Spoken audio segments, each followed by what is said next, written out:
public health response to get together with the public health teams from Clark, Floyd, and Harrison County. Dr. Moyer from our team, Grace Simrall from our team, and myself were on a call with them to exchange information with each other about data, about practices. And then I assume Dr. Moyer, after I got off the call, they're going to set up a regular exchange of information going back and forth, because there's no question that the virus will be going back and forth across the river. So we've got to trace it through people. So really pleased with that teamwork from the state of Indiana here today. Dr. Moore, would you like to add anything to that? Yeah, no, it was just a great call to get a sense of where they're having cases and clusters, and just kind of help us get on the same page with how we're opening and how we're going to be communicating as cases increase or decrease over the coming weeks. And it certainly is more and more people are moving about, so we're getting in that stage. So that's what that call was about. So thanks to the team in Indiana. And then a follow-up question from Amina Elahi.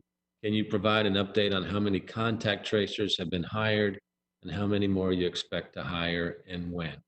Dr. Moore?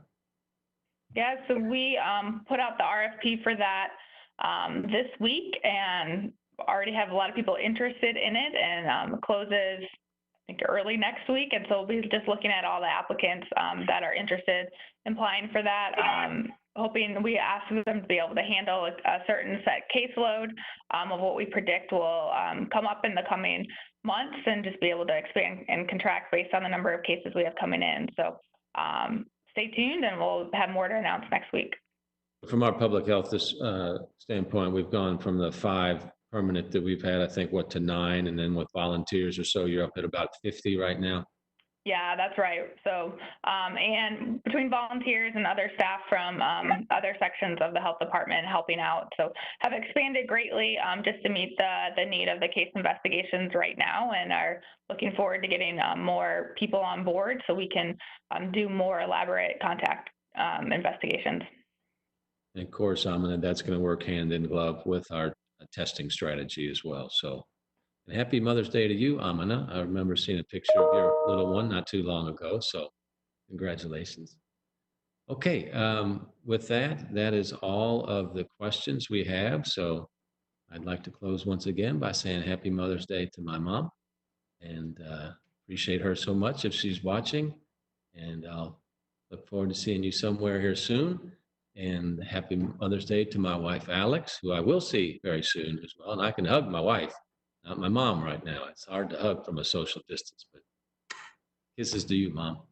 All right, everybody. Thanks for joining us today. Have a wonderful weekend. And we'll close with our walk-off music. Lift up Louisville, everybody.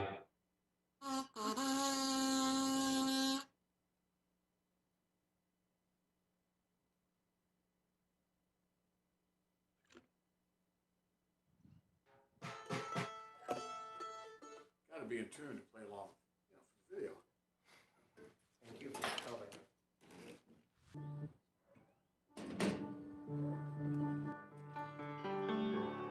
Hard times come, hard times go. The hardest things to understand are the new and the unknown. How long will we have to stay all cooped up in our homes? How much longer till we can hold our loved ones close?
Hey, Virginia.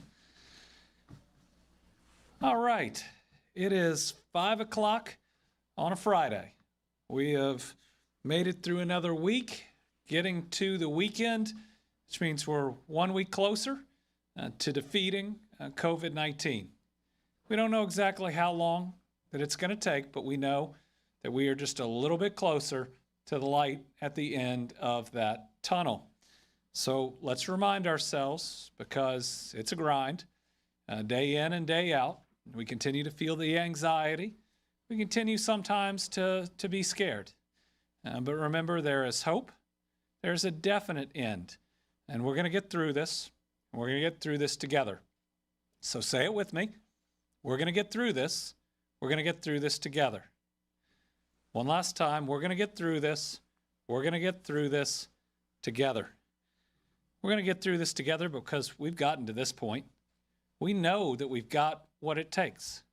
We've just got to make sure that just because it's May and just because the summer's coming up, that we don't ignore the fact that this virus is still here, that it aggressively spreads into many parts of our population, that it can be deadly. You know, a lot of the chatter or any attempts at back and forth out there, it all tries to ignore the coronavirus or act like it's just passing. It is right here every day. But you know, it's not going to be here every day into the future. We just got to do what it takes until we get to that effective treatment, until we get to that vaccine. And that's going to happen, folks. It is going to happen. So stay strong. We're going to make it. We're going to continue to be good neighbors. I have faith in so many different ways, but I have faith that we're going to get this done. And part of the reason that I have faith in you is that you know the 10 rules to defeat COVID-19. Now, I've gone through a bunch of these at different times. I'm going to start selecting one each day to talk about. And today, that is going to be washing your hands and surfaces. Now that we are going to go from healthy at home to healthy at work, washing your hands multiple times a day, 20 seconds, no cheating, making sure that you are disinfecting surfaces and you are using a disinfectant that will kill this virus is really critical. I will tell you, healthy at work, one of the biggest challenges for facilities is this disinfectant is every surface of a facility that people can touch. It's a real challenge, and let's make sure that we continue to do it. I believe that the healthiest economy coming out of COVID-19 is going to be the one that can keep the virus contained while they successfully reopen. So if one group runs out, does things too aggressively, has to shut down again for a while, they're not going to come out in the best place. If one group has rules out there, but people don't follow them, people don't wash their hands, people don't disinfect surfaces, they cheat, they don't follow the rules, they have to shut down, they will not come out ahead. If we can do what we have done at being healthy at home and being healthy at work, it means we won't have to take a pause.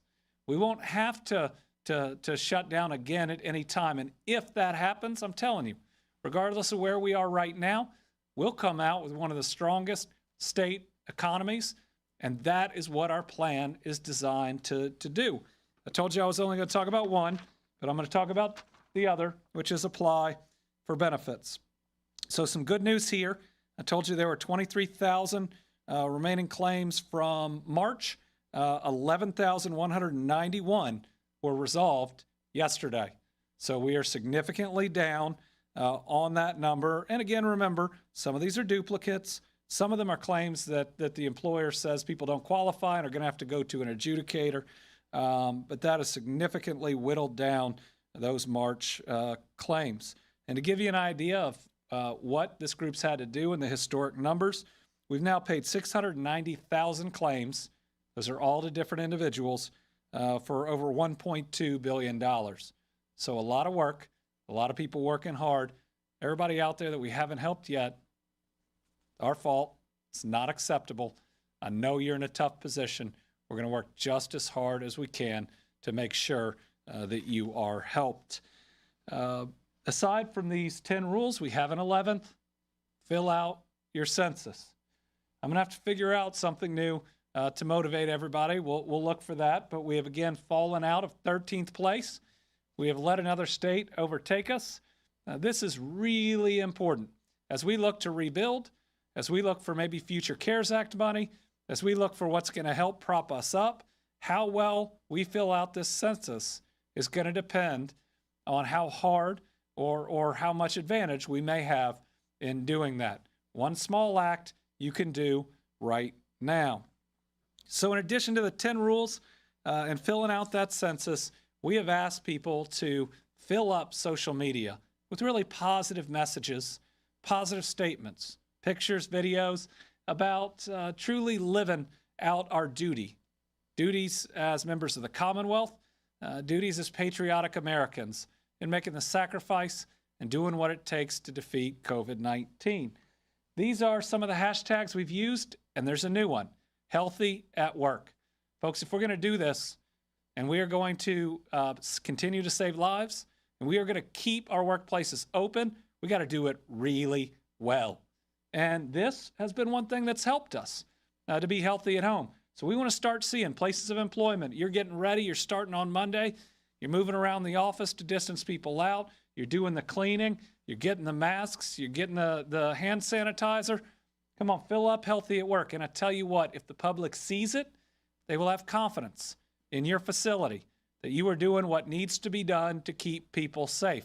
So businesses, employers, employees, if you're happy with your workplace, let's make sure that we make healthy at work trend here in Kentucky so we can show people that we can do this right.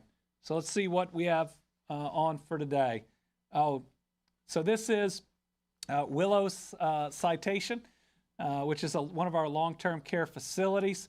These are the hardworking folks in there wearing green for compassion, making sure that they are showing not only their resolve and knowing that we're going to get through this with the color of renewal, but also the color of compassion for those that are struggling or those that we have lost. All right, so Pikeville has turned their streets into a yearbook for their seniors. And we're seeing really special things out there to try to help make this lost moment a little more bearable, because we have a lot of lost moments. All of us, everybody has missed an important moment during this period. And for seniors in high school, I understand this could be particularly tough. Seniors in college too. This is a city, a school, doing something really special to try to help fill that void. Way to go, Pikeville.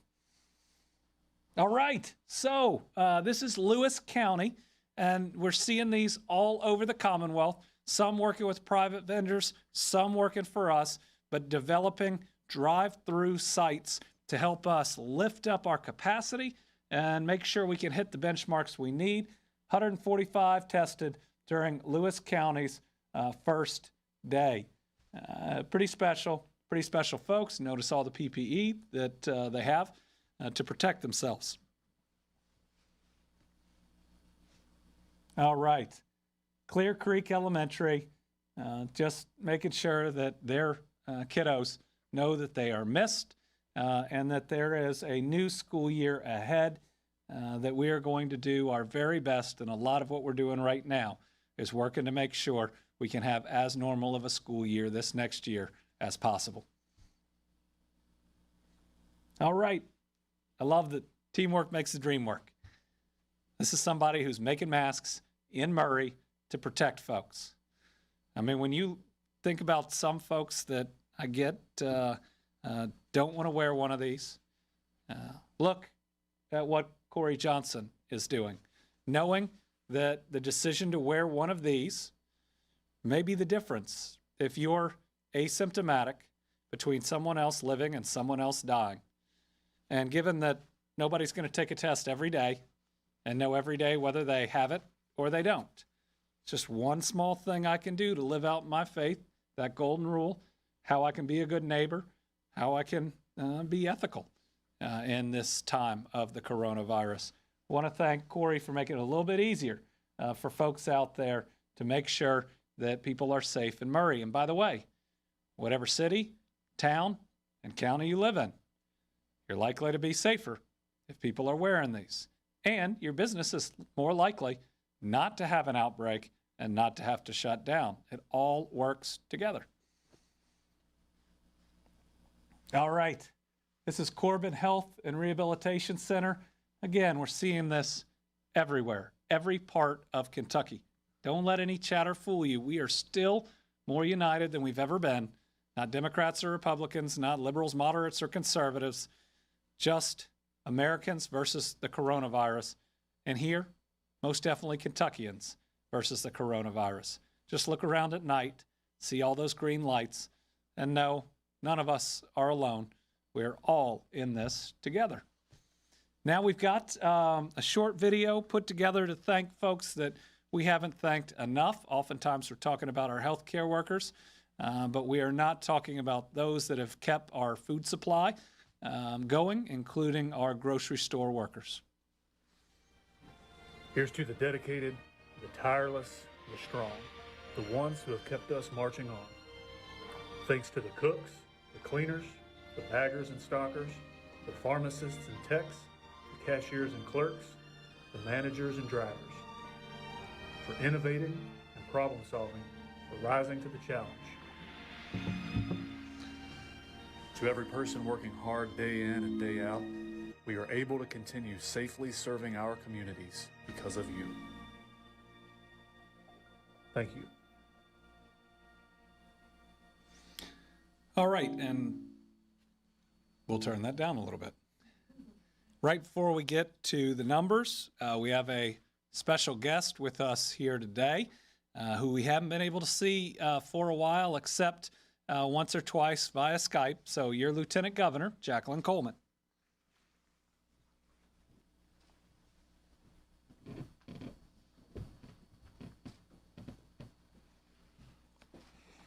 Well, good evening, Team Kentucky, and thank you, Governor Beshear, and everyone in our administration who has worked so hard to keep Kentuckians safe and to keep us all informed. I'm here at the end of a week that's really important to me. It's the end of Teacher Appreciation Week and Nurses Appreciation Week. And I personally owe a debt of gratitude to the nurses who helped to bring my daughter Evelyn into this world exactly 3 months ago today. I'm also a teacher myself, and so when I began my profession in teaching, I knew I was joining the ranks of the best and brightest across Kentucky, and I owe a debt of gratitude to the teachers who inspired and believed in me, just like my colleagues inspire and believe in kids across Kentucky right now.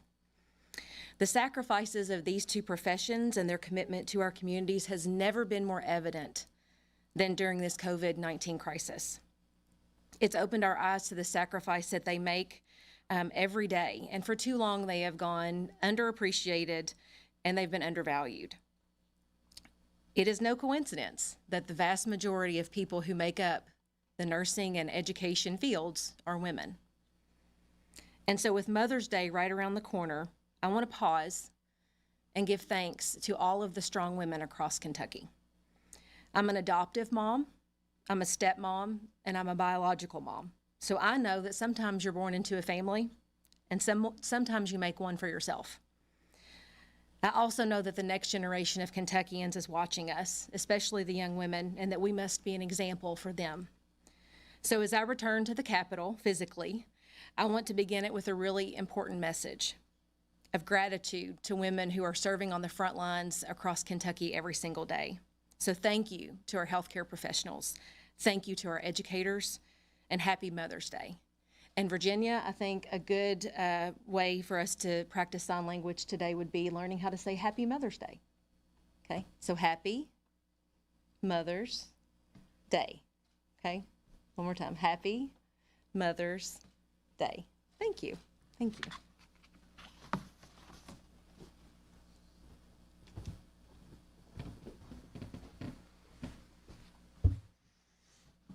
She beat me to it. So, Mom, Brittany, happy Mother's Day. I'm sorry Jacqueline said it first. I think you'll forgive me. One of you will probably forgive me. And they're both watching. Today's numbers are more in line with what we've been seeing. They continue to suggest to us that we have plateaued. We continue to have one problem in our data where we know we are not getting all of the negatives, all of the tests that have been done. We know that we have done significantly more tests than what our number is right now, and we're working on that. We're working on it to make sure that it is accurate, because I believe it will show that our rate and our mortality rates are lower than what it shows right now. Your numbers are only as good as your data, and we're working hard to make sure that we get that number right. We feel very confident in our number of positive cases, but the overall total cases we expect once we do an audit will go up, not total positive cases, but total number of tests will go up significantly. So today, we're reporting 176 new cases of COVID-19. That is out of a total number tested thus far of 86,428. Again, that's artificially low. We're working on that. Total number hospitalized, 1,696. Currently, 369. We believe that those numbers are pretty precise.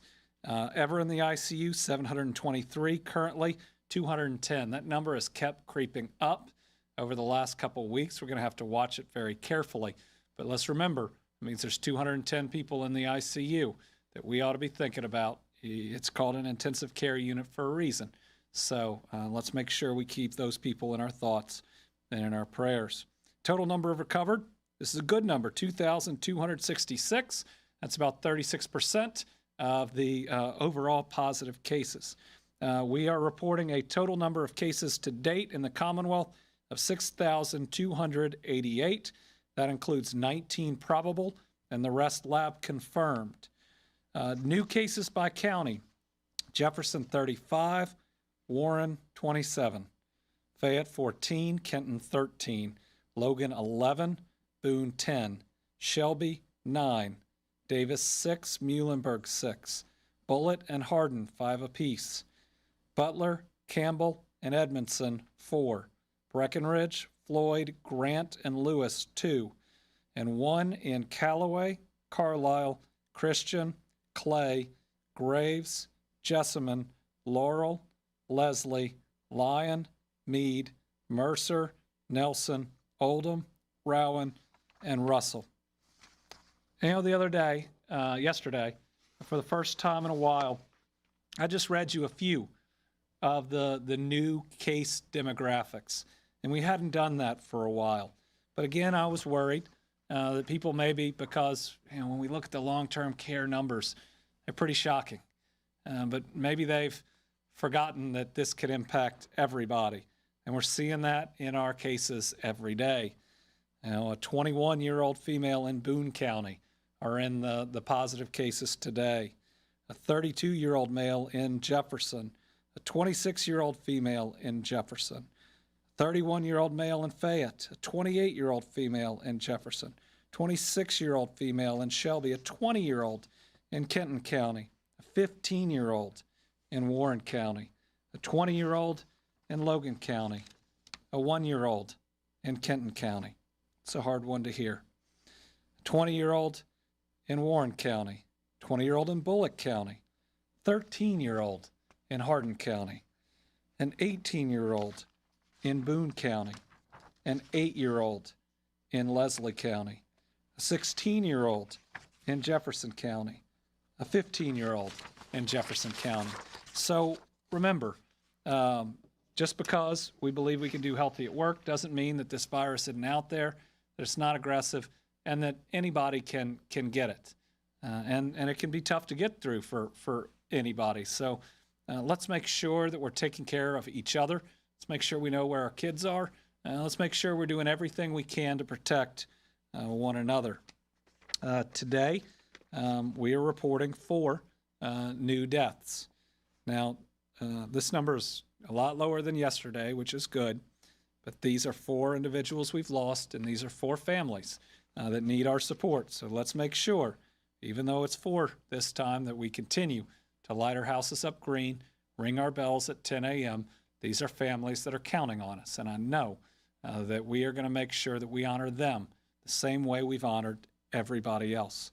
They include a 90-year-old female from Edmondson, a 90-year-old female from Hopkins, a 69-year-old male in Jefferson, and a 75-year-old male in Bullitt. And they bring our total number of deaths to 298. That's now almost 300 Kentuckians that we have lost. And while that number is so much lower than any model that was out there, while that number is where it is because of the hard work of each and every Kentuckian making the right decision, none of us want to lose 298 Kentuckians. So let's make sure that every day we're doing what it takes to make sure we don't lose another 298 Kentuckians. Every other family out there is counting on us, and each of these families would tell us that they want us and need us to do what it takes so that there is not more loss. Today we're going to recognize one of those we've lost, Charlene Parker Boyd. Today we're honoring Charlene, who we lost to COVID-19. She was just 57 years old. She's from Muhlenberg County. She was loved by her children, grandchildren, and her entire family. Her sister Jackie said, I dare not say that she lost her battle to COVID. I say that God called and she answered. I never saw her mad. She was such a sweet, cheerful spirit. You hear that and you know why we light our houses up green, right?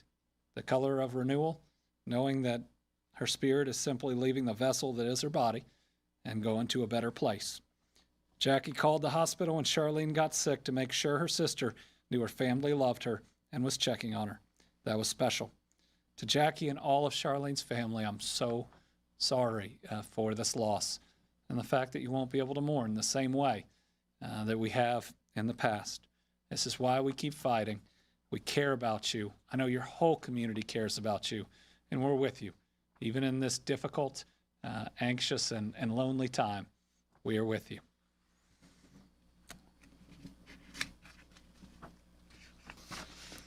When we look at the breakdown of cases by race, 74.33% white, 13.74% black or African American, 6.34% Asian, 5.41% multiracial, 87.5% non-Hispanic, 12.5% Hispanic.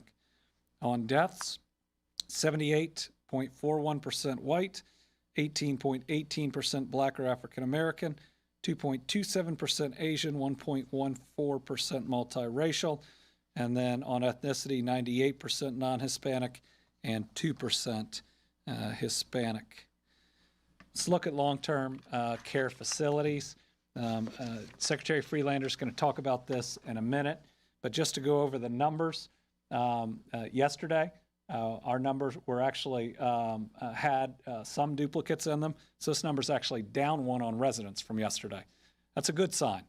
It means that between yesterday and today, we didn't have a significant increase. On staff, we have 3 additional. On deaths, we have 9 additional. And remember, this is one that we have to attribute looking back at deaths that we had already announced. These are tough numbers. It shows that this virus is still very real. So with that, I'm going to turn it over to Secretary Freelander, who's going to go over what we believe is a very strong and a very aggressive testing plan and a care plan to help with these facilities.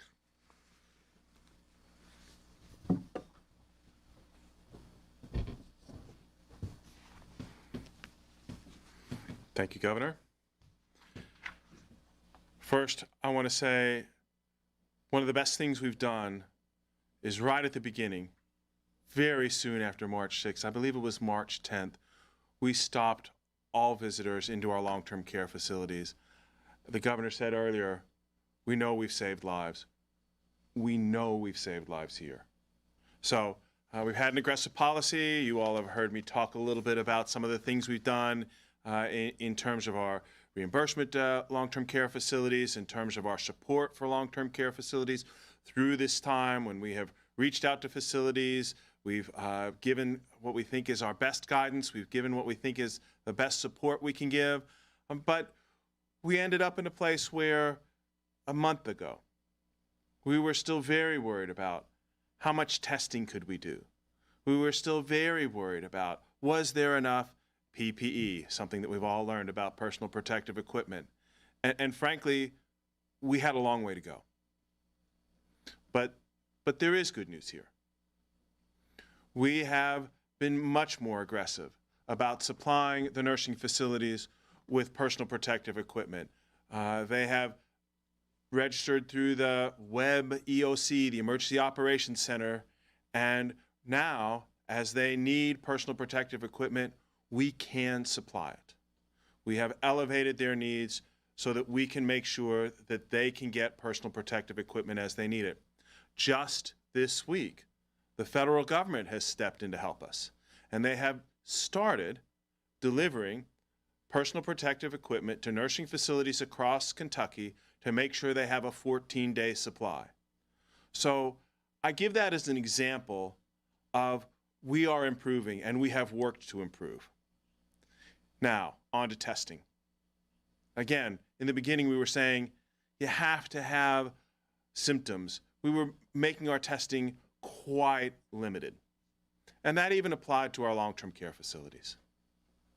Now what we're saying is we are working on a plan.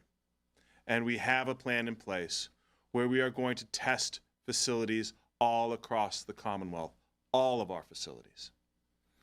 We've tested several. We think we've tested about 10% of the residents, and we are going to get to 100%.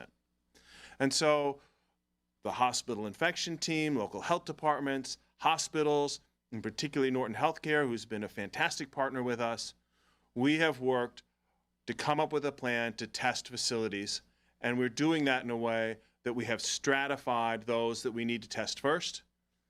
We have things like the rate of increase in positive tests.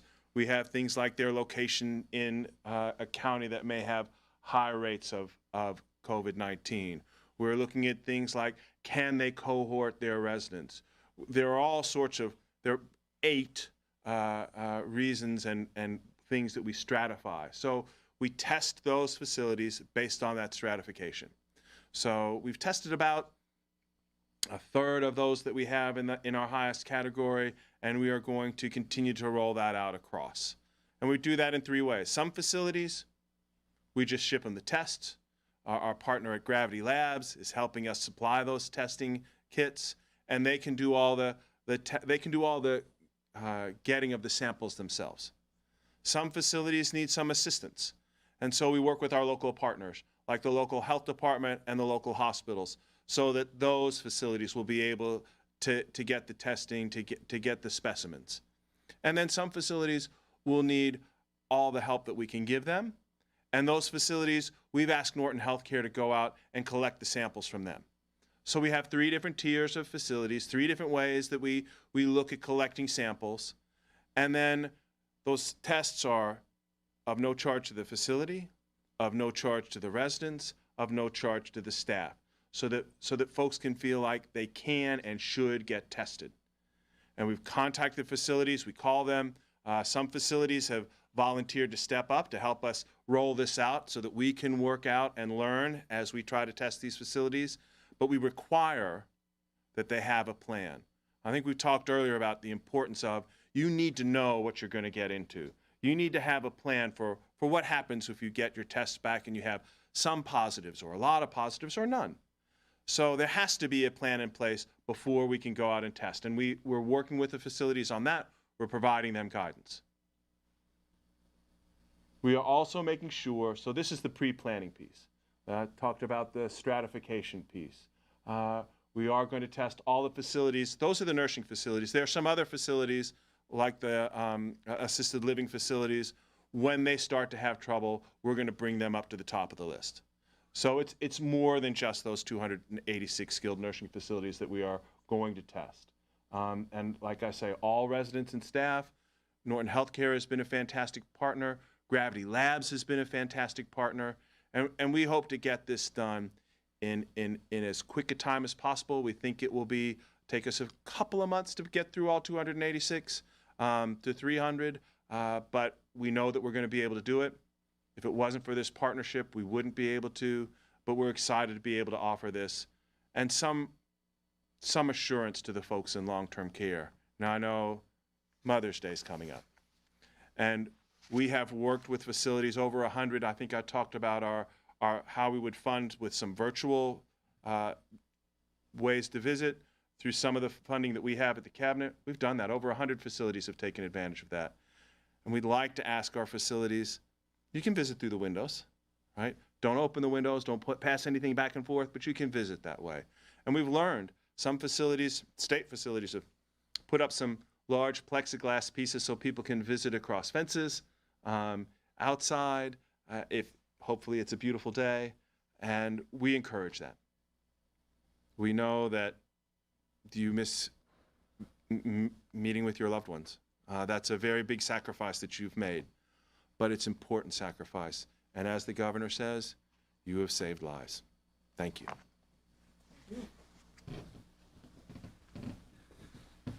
So it is a very aggressive strategy where we are now going to be very targeted in making sure that we know the situation in each of the facilities, especially for the most vulnerable, and are able to take some quick action. All right, so today we have guidance going up, I believe, for every single industry or area, opening up all the way through May the 20th. That is retail. We were able to add funerals as well on the same date as houses of worship, and to get those guidance up so that there will be some more opportunity to be able to have some more family at those funerals. I know how important that is, and we got some very good buy-in on how we believe we can do it as safely as possible. It includes government guidance as well, though we'll still be working on things like museums and libraries next. And one of the things that it includes are also houses of worship.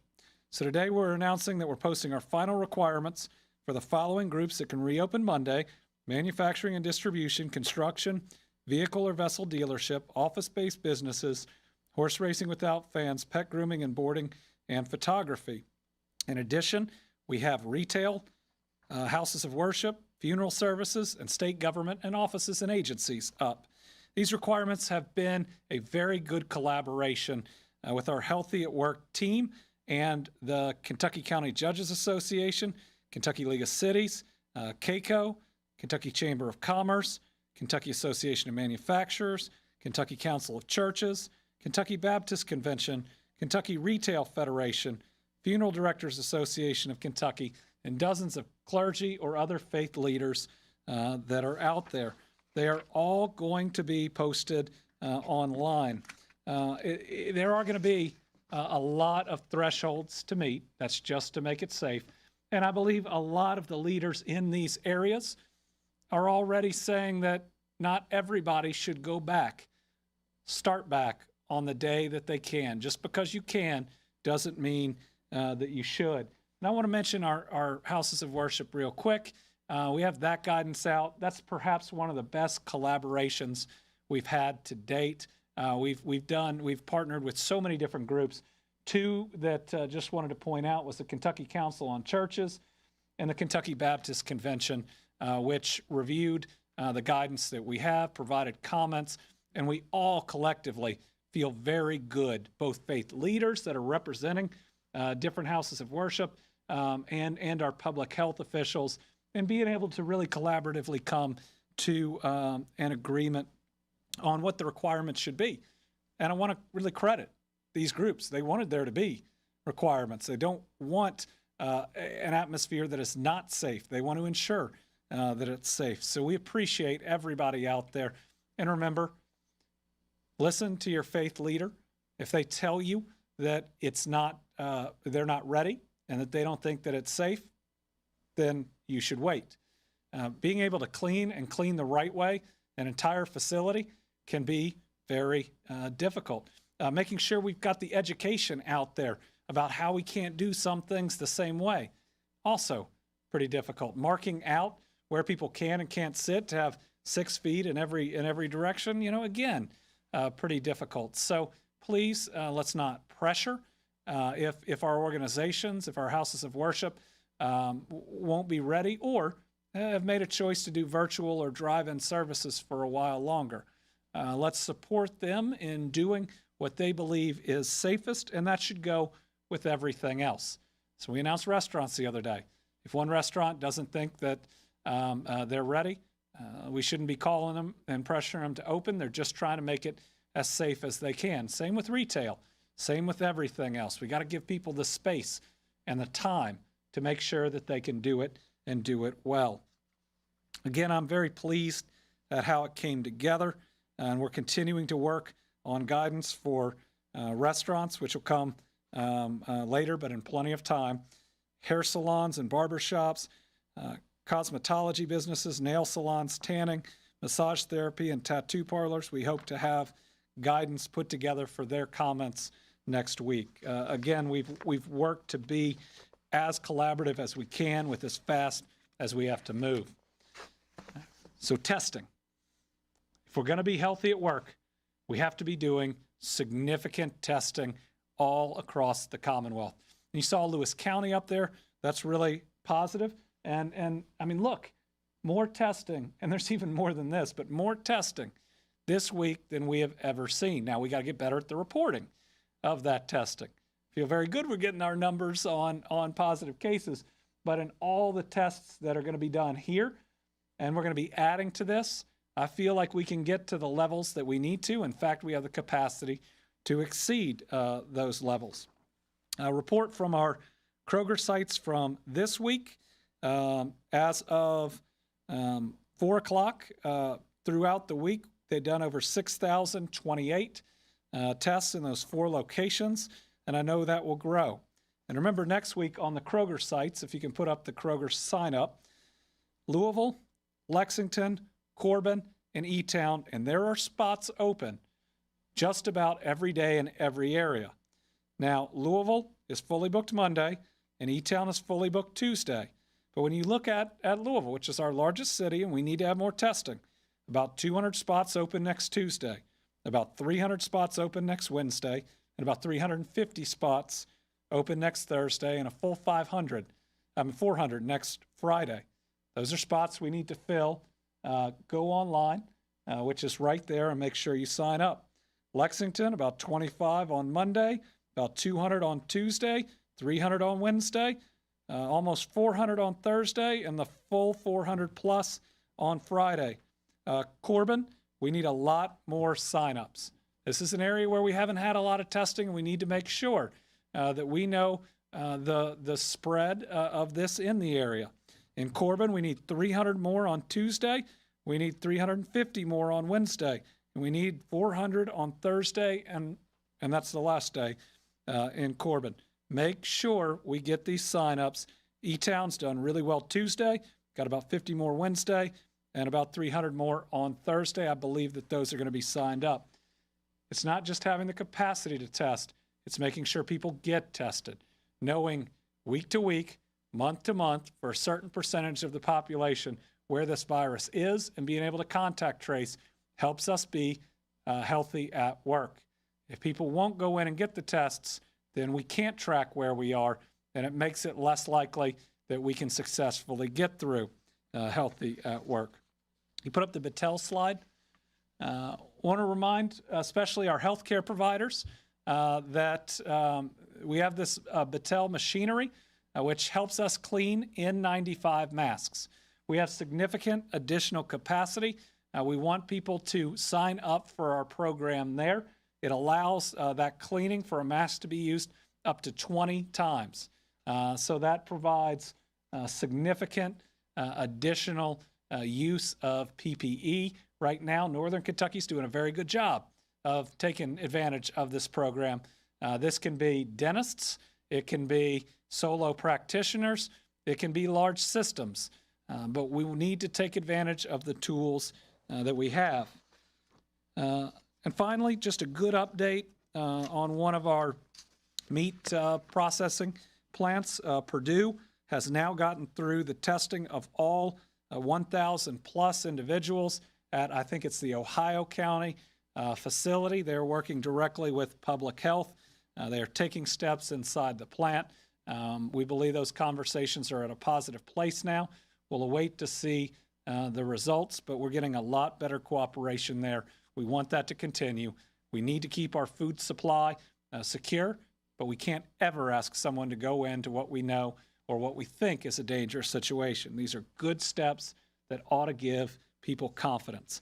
And as we talked about the other day with new testing partners, the Solaris First Care, along with Blue Water, we now have the ability, when we have an outbreak, or we think we do, in any type of facility anywhere, for that employer to be able to test everybody in the facility. We don't have to make excuses anymore. We're not facing the same type of shortages. So let's make sure, as we go back to being healthy at work, that we're doing everything we can to take care of those around us. And if you're going back to being healthy at work, sign up for a test. We all want to know if we are asymptomatic, if we might be spreading this to other people, and none of us want to live with that. None of us want to go into an environment where we could be spreading things. So sign up to make sure you're protecting those around you. And perhaps the update that those that are gathered here today want to hear the most, we are not going to have an update on Sunday, which is Mother's Day, because every day, my wife Brittany is home with the kids from, at the very least, about 3:30 to about 6:30, and I think on Mother's Day I ought to be there. Also, our numbers come in really low on Sundays. So we'll go tomorrow, and then we'll be back on Monday.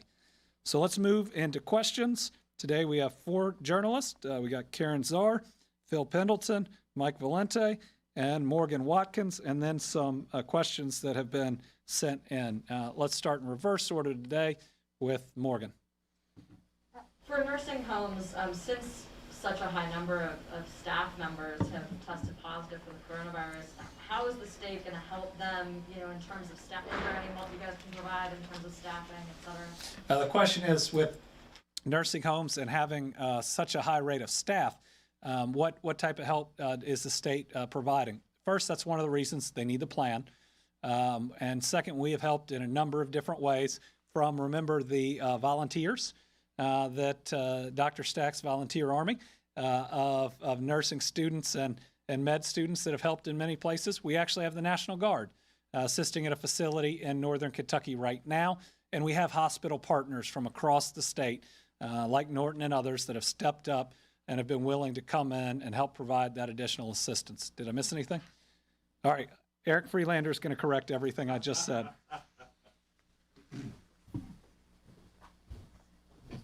I'll be like Dr. Stack. You did an excellent job.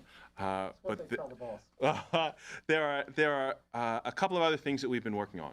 So when we work with Norton, they have sent in some strike teams. Those are nurses. We call them strike teams, but they're nurses, they're CNAs, they're folks that go into the facilities and help to hold them together. We've had to do that a couple of times.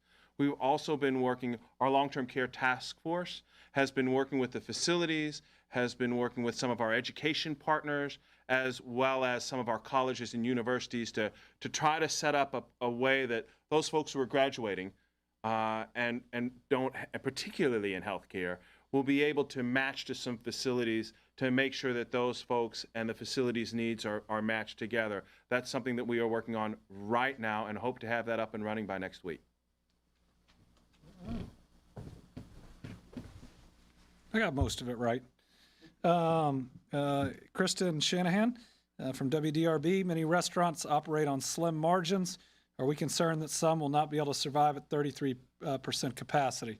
Well, certainly what we're able to do in May, that earlier date, is better than not being able to operate. Our hope is that plus outside seating plus continued takeout. Folks, that's still the safest, right? I mean, all of these things that we're doing have some level of risk, though I trust our operators are going to make it as safe as they can. But doing all of that, we hope, gives everybody a real shot at getting started. Now, we're going to start at 33% capacity. It doesn't mean we can't increase that capacity as we see the level of compliance, as we get through a couple of weeks, and we see where all of this is. None of these are lines in the sand that are going to continue. We're being flexible based on the virus, based on feedback. Also, will we give guidance on how churches can open? It's online right now. Again, a full collaboration with at least the associations we were working with, fully bought in. We feel very good about where that is because we've got to have those faith leaders not just agreeable, which they are, but exactly what we've seen. Having the input and believing that the steps are necessary and good and will make it safer. Mike? We've heard from some daycare owners who were hoping that you could elaborate on your comments yesterday. I think there are some, particularly those that have larger facilities, that are worried they may not be able to pay the bills. So say a center serves 110 kids. How many kids would you envision being able to be kept in that facility? And right. Also, will places like the WHAS still be able to serve kids of healthcare workers? Yeah. Question is on child care, which admittedly we are still working on. And from some facilities are all different, right? There may be small facilities with only a couple of rooms, and from a capacity standpoint, that may be a challenge. Bigger facilities may depend on their ability to keep children separate, right, and not interacting. So if we look to set a certain capacity rate, it could be that some facilities can run multiple programs. They're just going to have to be very careful. What we're going to have to figure out, and we don't have it figured out yet, and we want input. I think we've been pretty transparent about trying to find the way, is to lessen the multiplication of contacts that we showed the other day. And part of that is not having 30 kids, in one area all interacting. So our goal, certainly long before June, is to get to a point where we believe that we've got at least the safest way to move forward. And there may also be some types of summer camps that could qualify for that. We're not trying to set a specific type of business. We're trying to set the type of parameters that we believe can be healthy. And we've seen some of those parameters in other states, which we're looking at right now. A large number of states did what we did for essential workers, and we'll keep that open for that group. It's better if we don't cross-pollinate the food workers and the first responders and the healthcare workers' kids with others. I know that sounds like a strange phrase. We're talking about kids.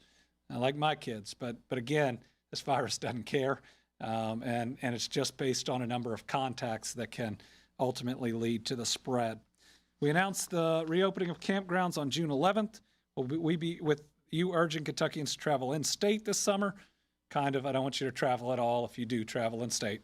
What about lodges at state parks? We're working on that right now. We believe that there will be some opportunities there. We have to reserve some of them in case we do have a spike. It's one area that we know we can house people that are ready to go. And so we're making sure that we can get the right type of plan together that provides opportunities for people that we believe we can monitor and keep safe, while at the same time having that overflow capacity as we reduce our beds available by allowing elective procedures as we move forward. Government plans for public libraries, we're working on that right now. We hope to have news on that soon. Phil? Can you tell us where the unemployment trust fund is as far as the amount of money that's in it? And is there any danger that might be running out of money, or is there a date that it might run out of money? So the question is on the unemployment trust fund. At the current rate, end of spring or into the summer, we're going to have to look at options. We feel pretty good about the dollars that are in it, about making it to those points. We'll see exactly how much Healthy at Work picks up our economy, how many people go back to work, but knowing that we've just got to get through the period of time to defeat this virus. We're going to do whatever it takes to ensure that there are dollars in that, including borrowing, which was done during the Great Recession. Surely we would do the same during COVID-19, a worldwide health pandemic. Can we get another update on total number of claims? I did that. Total number of unemployment insurance claims. Where does the, I answered all those right there. Why is it important for people to be tested? All right, this is critically important. When we are just healthy at home, you've reduced your contacts so much that we don't typically have to do the contact tracing, and we don't have people out in a way to where if you have it, you're likely to spread it to as many people. But going back to healthy at work is very different. So we need to know and to be able to catch people when they're asymptomatic, and we need to know when somebody comes into work sick or calls into work sick that we can get them tested right away. Because the way our world is going to work going forward, till there's a vaccine or an effective treatment, is somebody is going to get sick, they're going to get tested, they're going to find out they have the coronavirus. Our team and our local health departments are going to get into action, get to work. They're going to be contact tracing, and some of us are going to get a call saying we've been in contact with somebody who's tested positive, and we're going to need to self-quarantine for a period of time. That's the way, and that's the president's plan. That's everybody's plan.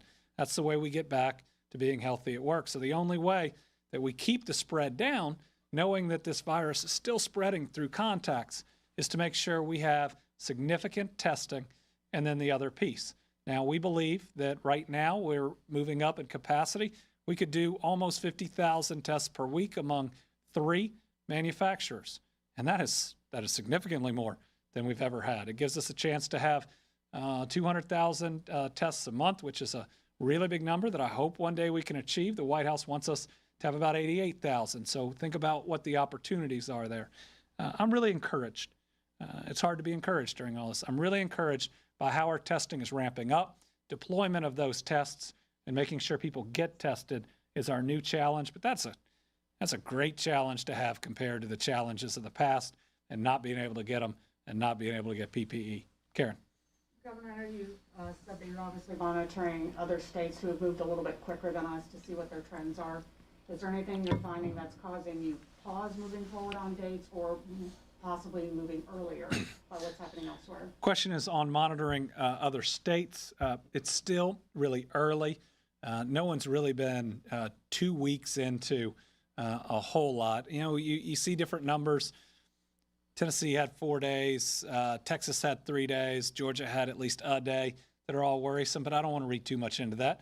We had a day the other week, this week, when we tested Green River, that without context would have looked very different. So we need a little bit of time to see those trends. We also need to see how opening up something specific impacts the overall numbers. Because at this point going forward, we got to be surgical. We've got to realize as we open up something, is it one specific area that can potentially spread things more? You know, the New York Times had a really interesting graph on what they thought were areas that the spread could happen the most in. There are areas that you're there in the longest duration. In other words, right now, if you're in a grocery store and you're in and out and you're wearing a mask, you're probably at really low risk.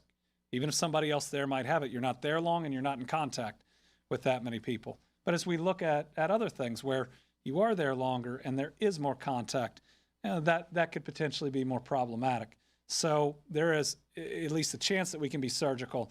If we start to have, I'd say, a mini surge, if we have a big surge, we got to take major action that we can potentially just look at the areas that are causing it and look at pauses there. Morgan? Yesterday you really stressed that you're seeing cases among younger people and people of all ages. Today there was some sad news announced. The Louisiana governor said a 10-year-old died. Got the coronavirus there. Officials in New York and New Jersey also announced this week a couple of children under 10 who died. And so I was just interested in hearing from you just more about like what parents can do to try to protect their kids and that right. Sort of thing. Generally, the coronavirus has been deadly and lethal in our senior population, especially those that have some significant pre-existing conditions. If there's been a blessing in this, it's that kids have been relatively spared, but we are starting to see not just more cases. We didn't test kids for a long time, so it's hard to say that there are more cases, but we are starting to see some concerns. I hadn't heard about Louisiana, about a 10-year-old. My son's 10. It hurts. But we are seeing something they believe is COVID related, though doesn't present the same way in New York. And candidly, that's terrifying to us parents. But what we've got to do is continue to treat it like it's real. That knowing that our kids could get it and potentially it could harm them, but they could also spread it, meaning your kids could unintentionally harm somebody else, which none of us want. So let's make sure that they're following the rules, that they're still healthy at home, that we talk about social distancing, which is really hard with kids, even though they want to try. We get the hand washing. Oh man, trying to get my kids to stop touching their face. And that we have as much hand sanitizer that we slather their hands with as we can. But remember, the most likely way that your kids being healthy at home right now get it is from you, is from me. One of the reasons I wear a mask, one of the reasons I try to follow the rules and limit my contacts. So let's realize that there is always a danger out there with our young people and even our kiddos. Any updates on Kentucky Kingdom reopening? I believe that proposal's with Dr. Stack. Right now, we're not seeing gatherings of 50 or more until at least July, though depending on how summer impacts this virus, that could change, but haven't had a full review of that proposal. And then there's some legislation potentially going through in D.C. How would it impact contact tracing? I need to look at that legislation, and we'll get an answer from our tracers. Mike?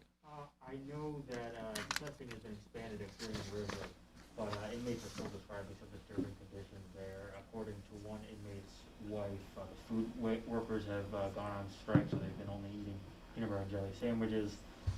They're also worried about people who tested negative being exposed, and also a lack of cleaning. Is there a possibility you can get an outside agency to come in and keep clean? So what we've got right now, it's a question on Green River and concerns about family members of folks that are incarcerated there. And I get family members being worried. That's a lot of positive cases. What I will say is the reconfiguration of that population is one of the biggest steps that we've seen at any prison across the country. It's very difficult to do in a prison, but not just having two groups, those that have tested positive and those that have tested negative, but having four groups that we start with. Those that are positive, those that are negative but have had exposure are being moved to a different area. Those that are medically fragile but have tested negative are going to even another area. And then those that are negative that haven't had exposure to another. We've got some new procedures there about putting eyes on each individual and then making sure that we can actually look at and assess their health. And we've got a lot more oversight there. There was a decision made by an individual out there that actually released somebody whose test was pending. And they are now back there, but that is not an okay decision. That can't be made, and that'll be dealt with. But we are watching it very closely. We're going to make sure that good decisions are made going forward and do everything within the confines of that facility to try to protect those inside. Admittedly, it's harder in a facility like that where you also have to keep order. That doesn't mean we're not taking really significant steps. Phil? Of course, we continue to get people calling us and emailing us about unemployment questions, but we have sort of an interesting situation. A woman, I'm not sure where she lives, I don't even have her name, but apparently she has very limited telephone capabilities, like an old flip phone, and she has no computer, can't go to the public library because obviously the libraries are closed. If someone is in that situation where the communication is the trouble, what can they do to get through? Right, that's a challenging situation. This is an individual who's filed for unemployment who has very limited communication, no computer, older phone. Those may be ones where we need partners like you in the media or local partners, county judges, state representatives, others that they might know to forward directly to us. Even with all the means of communication out there, sometimes we still need help. We still need those forwarded. names that media and others have sent to us have actually helped us to make sure that we can reach some individuals where there might be some more challenging circumstances or there might be some confusion. And it's been on both the filer side and sometimes on our side, but it helps us. So anybody you can send our way and anybody that in other means is sent to us, we're working our hardest at processing them. But it does point out that it's everything in this coronavirus, that those that have the least have the most difficulty getting the help they need, and that could be in healthcare, it could be in testing, it can be in benefits, and we're working our hardest to try to make up for what's typically been inequalities that have existed for a long time. All right, Karen.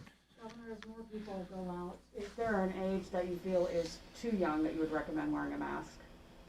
Certainly no one under 2 should be wearing a mask. That's guidance that's out there. That's CDC guidance. Any of our kids that have any medical conditions that would make wearing a mask unsafe shouldn't be wearing a mask. And then we ought to make sure that any mask that our kids are wearing or that we're wearing, we can still breathe. I mean, what this is a barrier really for our coughs and for our sneezes. But we don't want this to make anybody unhealthy based on any conditions that they have. But again, I'm going to do my daily plead for people out there to wear a mask. I know some people think that they shouldn't have to or their rights as a citizen. I hear you. But this may be the difference between someone else living and dying. So if you're asymptomatic, and a whole lot of people are, and you refuse to wear this, choose not to wear it for whatever reason, and you cough, and somebody else gets the coronavirus and their body can't handle it. Sure, you didn't mean to, but you could have done something to stop it. Don't you think if we're passing our test of humanity, if we are good neighbors, if we're living out our faith, that we're not called to do something, as small as this? And yes, it's uncomfortable, but dealing with the coronavirus is uncomfortable. Oftentimes, the most important things you can do to help other people are uncomfortable. The tests of faith are never easy. They're always challenging. And this is just one that if everybody will do it, will help other people out there.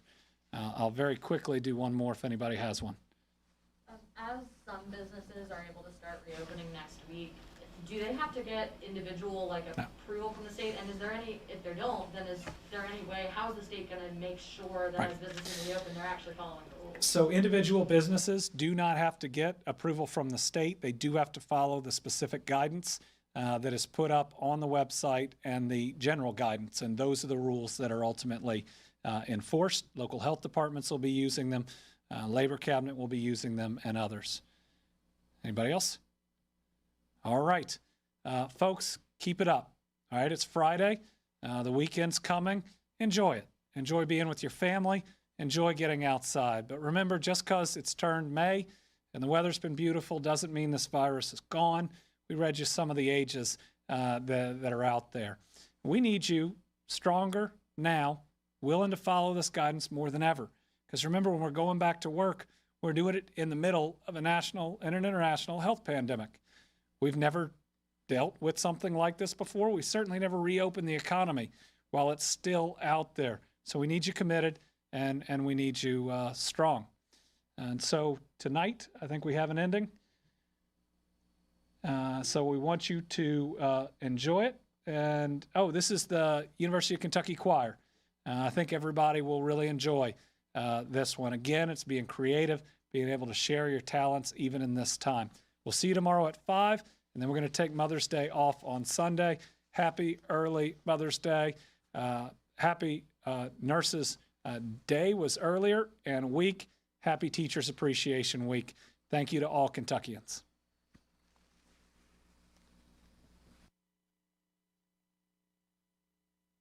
As I went down in the river to pray, studying about that good old way, and who shall wear the starry crown? Good Lord, show